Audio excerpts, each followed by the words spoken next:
Bonjour les scorpions, comment allez-vous? J'espère que tout va bien pour vous. On se retrouve pour les énergies de septembre. Pour ceux et celles qui ne me connaissent pas, bienvenue. Je suis ravie de faire cette vidéo aussi pour vous. Je suis Marie Cardinal, je suis tarologue, hypnothérapeute aussi également. Et puis voilà, puis je vous propose les énergies du mois de septembre ensemble. Donc on va regarder avec les 22 arcanes du tarot de Marseille l'énergie qui va vous influencer de l'extérieur. Et puis avec l'oracle de l'esprit aborigène et le tarot de Marseille Waite d'Emmanuel Iger, eh bien on va aller voir un petit peu vos énergies en 4 cartes. Je vais vous expliquer tout ça, mais on va faire le tirage d'abord. Pour ceux et celles qui veulent une guidance avec moi, que ce soit en visio, face à face, en cabinet ou par téléphone, c'est possible. Je réponds assez vite, mais vous avez mon site qui est très simple. Vous allez voir, vous avez toutes les infos. Et puis, vous avez aussi les réseaux sociaux, mon email, si vous avez besoin, envie de me poser des questions. Voilà, chers amis. Allez, l'énergie pour vous, les scorpions, de l'extérieur, qui vient de l'extérieur. Waouh! Il y en a qui ont du bol. Allez, c'est l'étoile qui va vous accompagner. Avec le tarot. Alors, en 4-4, la première position, c'est ce que vous voulez ou votre point de départ. Ok, les amis, ce que vous voulez, c'est votre... voilà, l'énergie qui est en vous sur ce mois de septembre, que vous voulez. Ok, vous avez du 2 de bâton, enfin des bâtons. Oh, j'ai pas eu de bâton presque jusqu'à maintenant. Un 2 de bâton, magnifique. Allez, là on va regarder quel va être votre obstacle, votre défi. C'est aussi du bâton, vous. Voilà, je n'avais pas de bâton, je suis gâtée avec vous. C'est une énergie de feu, les scorpions. Le valet de bâton, ça c'est votre... par contre, c'est votre caillou dans la chaussure. Désolé. Votre conseil. Ouh, tac. C'est un conseil. On va regarder. C'est un 10 d'épée. C'est un conseil. Du coup, on va le prendre positivement. Et puis, on a une magnifique reine de denier pour finir. Ok, ça me va très bien ce truc-là. Allez, on va aller voir un petit peu ce que l'on a avec... l'oracle, on a le voyage. Très bien, on a le voyage. Et ce 2 de bâton, ça parle. Avec le valet de bâton, on a l'indécision. Oh, tiens, ça aussi, ça parle. Avec ce 10 d'épée, qu'est-ce qu'on a? On a le leadership. Le leadership ressort beaucoup. On va aller voir un petit peu de quoi il en retourne. Et avec cette reine de denier, on a la relaxation, les scorpions. L'étoile vous accompagne. De quelle manière? L'étoile vous accompagne comme l'étoile du berger, tout simplement. La bonne étoile, la belle étoile, c'est le coup de bol, c'est la chance, c'est le guide. C'est vraiment ce qui va vous relier à ce qui est important pour vous, à ce qui fait sens pour vous. Un petit peu comme si dans l'horizon, vous aviez en point de mire quelque chose qui vous tenait tellement à cœur que ça aligne toute votre vie. Par exemple, quand vous pensez à votre valeur principale, je ne sais pas ce que c'est, il y en a pour qui c'est la liberté, d'autres l'amour, d'autres la paix, bref, que vous mettez ça loin dans l'horizon, vous voyez que votre vie va s'aligner en fonction de cette valeur. L'étoile, c'est ça. Elle est là pour vous guider, d'accord, pour vous attirer, un peu comme une carotte devant un âne. Vous voyez la métaphore, je sais en trouver plein. Elle va vous guider, elle va vous donner le sens, la direction. C'est aussi la carte de l'espoir, c'est la carte du divin, c'est la carte de la douceur. Hein. Et symboliquement, l'étoile dans le tarot, c'est la fille, c'est l'enfant, la fille. La fille. Hein, on a la lune qui est la mère, le soleil, le père, la fille. Donc il y a ce côté très jeune, juvénile, frais, léger, insouciant qui accompagne aussi l'étoile. Et ça peut faire du bien sur une rentrée, mes petits scorpions. Surtout que, bon, il n'y a pas que de l'insouciance dans votre tirage. Hein. Bon. 2 de bâton, les scorpions. Vous avez cette énergie, en tout cas c'est ce que vous voulez vous décider sur une destination. Que ça soit quelque part, où aller, hein, où est-ce que je vais à la rentrée, quel voyage je vais faire, dans quelle région je vais aller, quelle mutation j'ai envie de demander, etc. Donc au sens propre, hein, d'accord, voyage, déplacement, horizon, envie d'aventure, oui, Donc il y a du choix. C'est comme si à l'intérieur de vous, vous étiez en train de vous poser la question, qu'est-ce que je fais, comment je le fais, etc. Mais c'est aussi direction de vie. Quel métier j'ai envie de faire, quelle relation j'ai vraiment envie d'avoir. L'énergie du bâton, c'est une énergie de vibration, de feu, donc de vitalité, de puissance, de force. C'est une énergie vitale, donc c'est vraiment, ça va venir, c'est instinctif, hein, d'accord, c'est une décision qui va venir du hara, c'est-à-dire du chakra sacré et racine, les bâtons, hein. Donc c'est pas tellement mental, c'est qu'est-ce qui me fait vibrer plus qu'autre chose, hein. Il y a une décision à prendre par rapport à ce qui est important pour vous, à ce qui vous fait vibrer. C'est plus animal qu'intellectuel. Est-ce que c'est dans votre relation amoureuse? Est-ce que c'est dans votre vie, la direction de votre vie tout court, hein? Je vous ai expliqué ce qu'était l'étoile. Donc vous êtes vraiment sur septembre, c'est une rentrée, et vous êtes vraiment en train de vous demander, c'est quoi mon chemin? Là, ce personnage, c'est ça, il regarde l'horizon, il se demande ce qu'il y a de l'autre côté, et il est en train de se demander c'est quoi mon chemin. Et encore une fois, c'est métaphorique, mais ça peut être aussi très concret. C'est quelle direction prendre, ok? Et puis bon, évidemment, comme les choses sont pas là par hasard, on a le voyage. Et le voyage, avec l'oracle de l'esprit aborigène, c'est ça, c'est à la fois ce voyage initiatique, ce pèlerinage, ce voyage de découverte, aller voir ce que l'on ne connaît pas, et en même temps, c'est un voyage spirituel, c'est être relié, et je vais la remontrer encore, hein, d'accord, mais c'est vraiment être aligné avec ce qui fait sens pour soi-même, pour soi. Quelle est ma mission de vie? Qu'est-ce qu'il y a de l'autre côté de la montagne? Qu'est-ce qu'il y a de l'autre côté de la mer? Et où je dois aller? Quelle est ma place? Toutes ces grandes questions-là. Donc il y a une vraie dimension spirituelle pour vous, les scorpions, sur ce début septembre. Et en même temps que j'imagine, il y a des vraies questions concrètes. C'est quelle est ma place? Où est-ce que je dois aller? Qu'est-ce que je dois faire? Quelle relation j'ai vraiment envie d'avoir dans ma vie, etc., etc. Bien. Votre défi, c'est pas méchant, c'est un valet de bâton. Le valet de bâton, comme c'est une figure, ça peut représenter un personnage, un homme ou une femme, plutôt jeune, en tout cas avec un état d'esprit comme ça, peut-être même immature. Ok.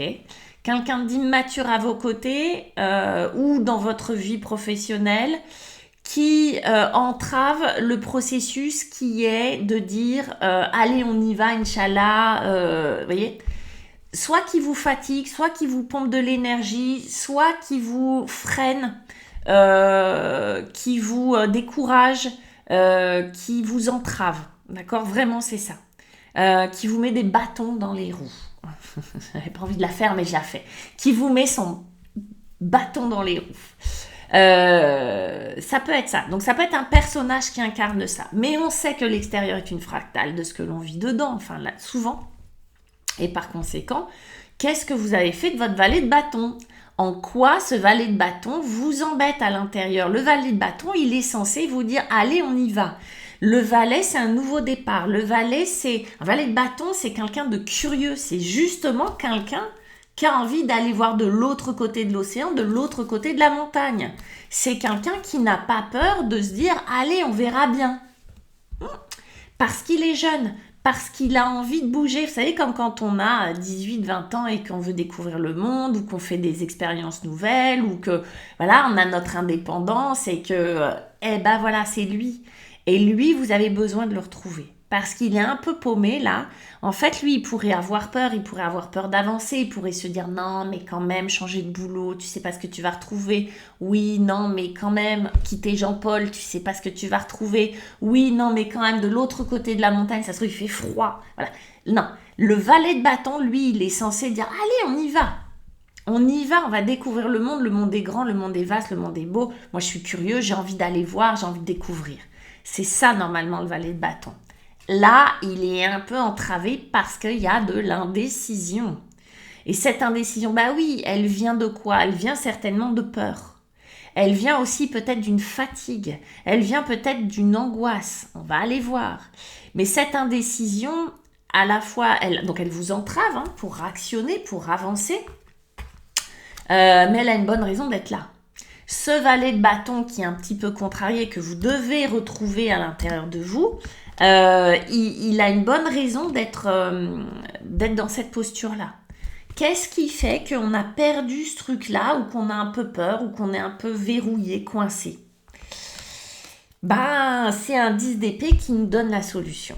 Ce 10 d'épée, vous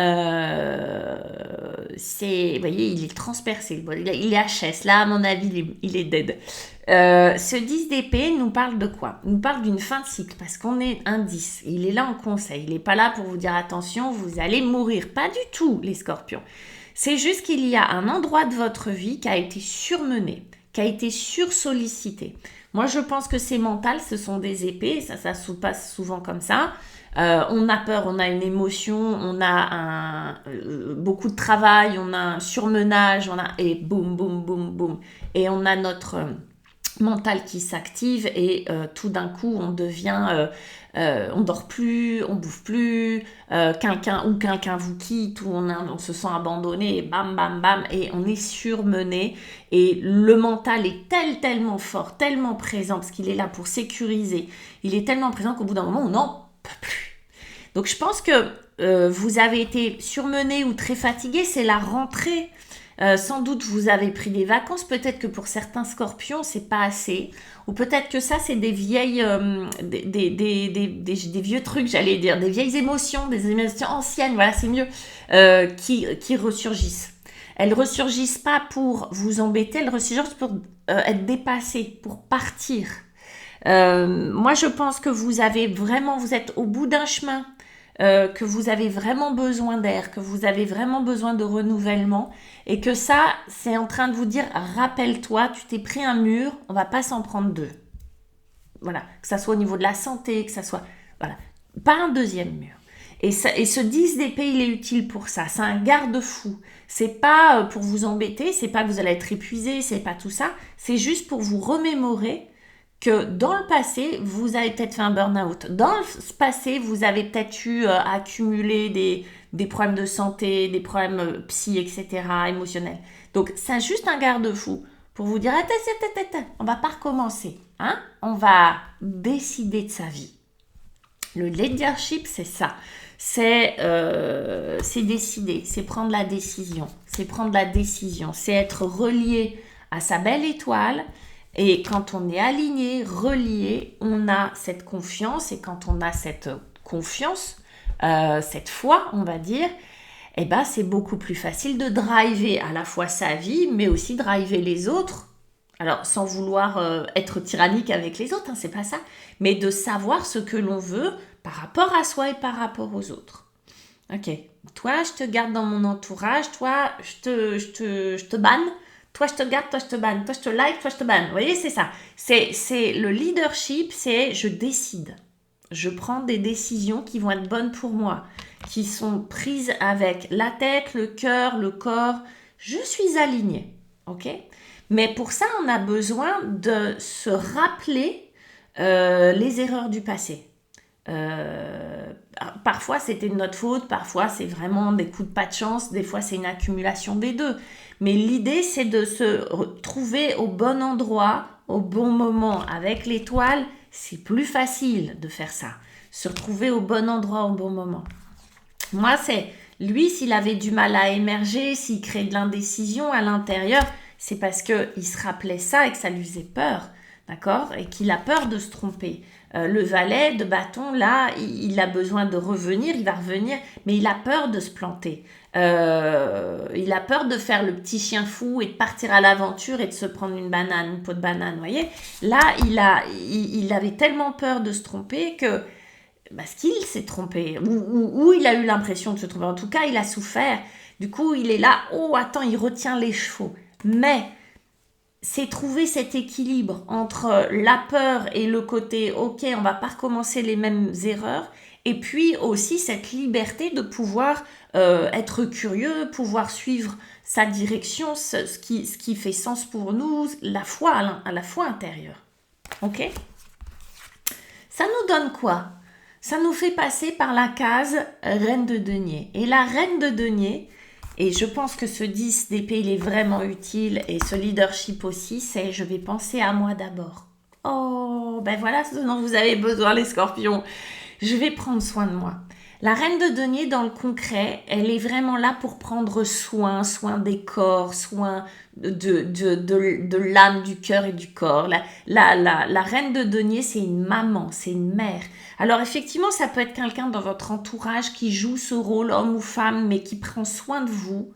Ok, mais je pense que c'est vous, c'est votre apprentissage à vous. Peut-être que les territoires inconnus dont on parlait, c'est un retour à soi et c'est surtout apprendre à prendre soin de soi. Apprendre à prendre du temps pour soi, apprendre à être sympa avec soi plutôt que de dire ah bah tiens, j'ai 3 euros sur mon compte, je vais faire des cadeaux à Pierre-Paul Jacques. Bah non, peut-être que c'est à soi qu'on va faire un cadeau. La reine de denier, elle est vraiment maternelle, bienveillante, nourricière, vraiment. Et quand je dis nourricière, c'est vraiment se nourrir le corps, nourrir l'esprit, nourrir le cœur. Vous voyez, c'est ça. C'est vraiment ce cocon dans lequel vous allez pouvoir vous vautrer et peut-être que le territoire inconnu dans lequel vous avez besoin d'aller, c'est ça. C'est le bien-être, c'est le bon, c'est le soin pour vous. Et puis vous voyez, on insiste pour c'est la relaxation. Vous allez passer par la case relaxation. Regardez un peu, on passe de la case j'en peux plus, je me prends un gros mur, à la case relaxation. Oui, les expériences du passé, les murs que vous avez pu prendre, je pense qu'ils vont être utiles pour ne pas recommencer. Et pour apprendre à prendre soin de soi. C'est pas quelque chose que l'on apprend à l'école, n'est-ce pas? C'est quelque chose qu'on est censé apprendre en famille quand on est enfant, mais c'est pas toujours le cas. On n'est pas dans une société qui favorise ça. C'est pour ça qu'on en entend parler beaucoup et que tant mieux de prendre soin des uns des autres, mais de soi-même. La relaxation, les scorpions, on se détend. En d'autres decks, on avait un 6 de denier qui est je gagne, tu gagnes. C'est cette réciprocité tellement importante dont on a besoin. Je vous la remontre. Je vous la montre parce qu'elle est la suite logique. C'est-à-dire, si je sais prendre soin de moi, je vais être dans le respect vis-à-vis de moi-même. Et du coup, les échanges et les interactions avec l'extérieur vont être justes, vont être équilibrés. Vous voyez qu'il y a une balance, ce bonhomme. Donc ça, c'est très, très important d'atteindre ce niveau-là. C'est-à-dire que ça, c'est pas dans un sens unique, c'est pas que je reçois ou que je donne, c'est cette réciprocité et d'être relié à ce qui a de la valeur pour soi. C'est très, très beau, mes petits scorpions. Je vous embrasse, je vous souhaite un très beau mois de septembre. Prenez soin de vous, likez, partagez, envoyez-moi vos commentaires, c'est toujours un plaisir de vous lire. Et puis je vous dis à très très bientôt. Salut, salut, ciao.